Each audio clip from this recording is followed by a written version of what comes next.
Assalamualaikum warahmatullahi wabarakatuh. Saya Nadia Mutmainah. Di sini saya akan menjelaskan rangkuman tentang filsafat pendidikan Islam. Baik, langsung saja. Yang pertama, saya akan menjelaskan rangkuman kelompok 8, yaitu tentang pendidikan multikultural. Pendidikan multikultural berasal dari dua kata, yaitu pendidikan dan multikultural. Pendidikan merupakan proses pengembangan sikap dan tata laku seseorang atau sekelompok orang dalam usaha mendewasakan manusia melalui pengajaran, pelatihan, proses pembuatan, dan cara-cara yang mendidik. Di sisi lain, pendidikan adalah transfer of knowledge atau memindah ilmu pengetahuan. Sedangkan multikultural secara etimologis yaitu multi berarti banyak, beragam, dan aneka, sedangkan kultural berasal dari kata kultur yang mempunyai makna budaya, tradisi, kesopanan, atau pemeliharaan. Pengertian pendidikan multikultural menurut beberapa para ahli, yang pertama yaitu menurut Zakiyuddin Baidowi, mendefinisikan pendidikan multikultural adalah suatu cara untuk mengajarkan keragaman. Yang kedua, Muhammad Ainul Yakin memahami pendidikan multikultural sebagai strategi pendidikan yang diaplikasikan pada semua jenis mata pelajaran dengan cara menggunakan perbedaan-perbedaan kultural yang ada pada para siswa seperti perbedaan etnis, agama, bahasa, gender, kelas sosial, ras, kemampuan, dan umur agar proses belajar menjadi mudah. Selanjutnya penjelasan dari kelompok 9, yaitu tentang pemikiran pendidikan Ibnu Khaldun.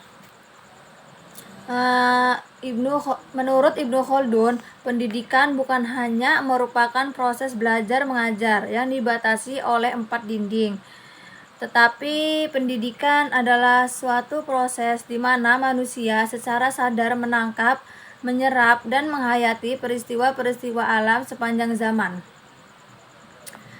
Ibnu Khaldun juga memandang bahwa peserta didik sebagai seorang manusia yang memerlukan bantuan orang lain agar terbimbing ke arah kedewasaan, atau peserta didik sebagai objek pendidikan yang memerlukan seorang guru. Selanjutnya penjelasan dari kelompok 10, yaitu tentang sekilas biografi Muhammad Abduh. Muhammad Abduh memiliki nama lengkap yaitu Muhammad bin Abduh bin Hasan Khairullah. Ia dilahirkan di desa Mahallat Nasr di Kabupaten Al-Buhairah, Mesir pada tahun 1849 Masehi dan wafat pada tahun 1905 Masehi. Ayahnya bernama Muhammad ibnu Hasan Khairullah. Beliau adalah seorang petani keturunan Turki, sedangkan ibunya adalah keturunan Arab. Masa pendidikan ditempuh Muhammad Abduh di Tanta, sebuah lembaga pendidikan Masjid Ahmadi. Di tempat tersebut, ia belajar bahasa Arab, nahwu, shorof, fikih, dan sebagainya. Metode yang digunakan dalam pembelajaran itu tidak lain adalah metode hafalan di luar kepala tanpa pengertian, sehingga membuat Muhammad Abduh merasa tidak puas dengan metode pengajaran yang diterapkan. Pemikiran pendidikan Muhammad Abduh. Yang pertama, latar belakang pemikiran Muhammad Abduh.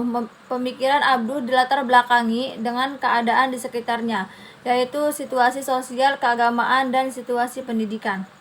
Terutama situasi pendidikan yang ia rasakan mulai ia belajar di Masjid Ahmadi sebelum belajar di Al-Azhar. Adapun situasi sosial keagamaan yang ia rasakan adalah sifat kejumudan umat Islam dalam memahami dan melaksanakan ajaran agama sehari-hari. Sifat jumud yang seperti ini tak hanya berlaku di kalangan Mesir, namun di negara-negara Islam pada umumnya. Cara berpikir yang statis, taklid, bid'ah, dan khurafat ini merambat dalam berbagai bidang seperti syariah, akidah, dan sistem masyarakat.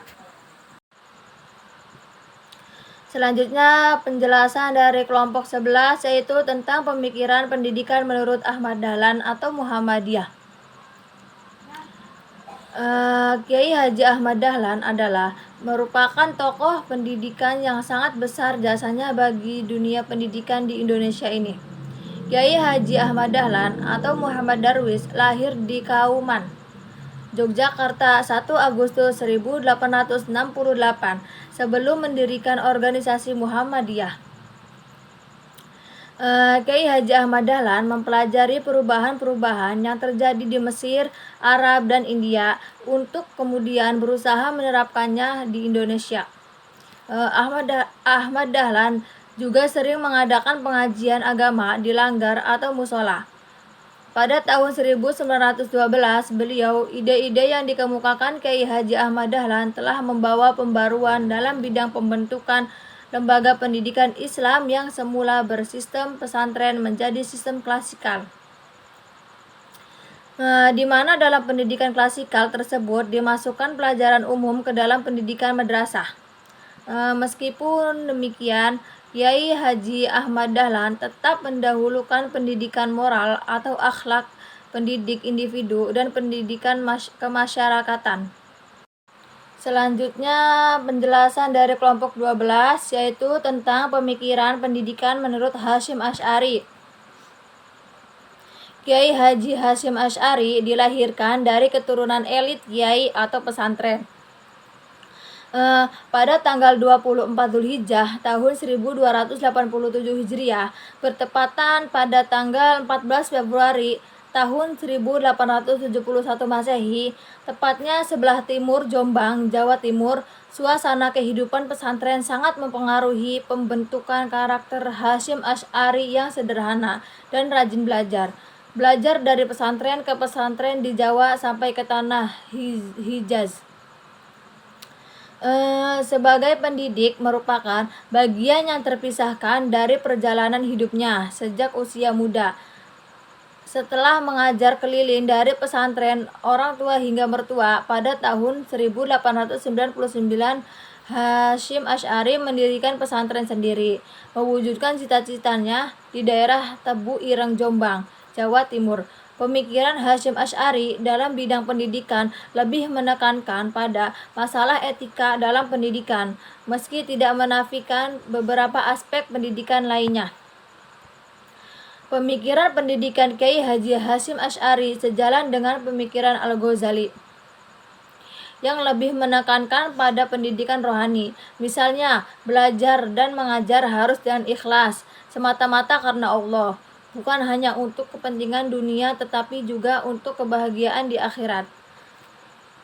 Dan untuk mencapainya seseorang yang belajar atau mengajar harus punya etika, punya adab dan moral, baik si murid ataupun si guru sendiri.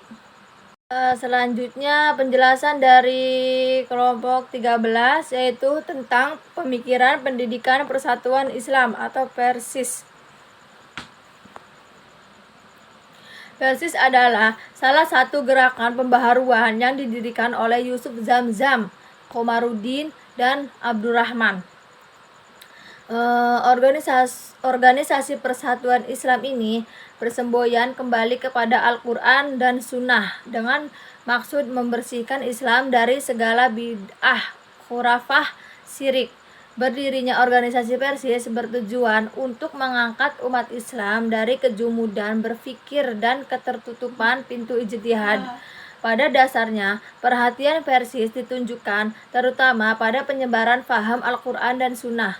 Hal ini dilakukan melalui berbagai aktivitas, diantaranya dengan mengadakan pertemuan-pertemuan umum, tabligh, khutbah, kelompok studi, tadarus, pendirian sekolah-sekolah atau pesantren, penerbitan majalah-majalah dan kitab-kitab, serta berbagai aktivitas keagamaan lainnya.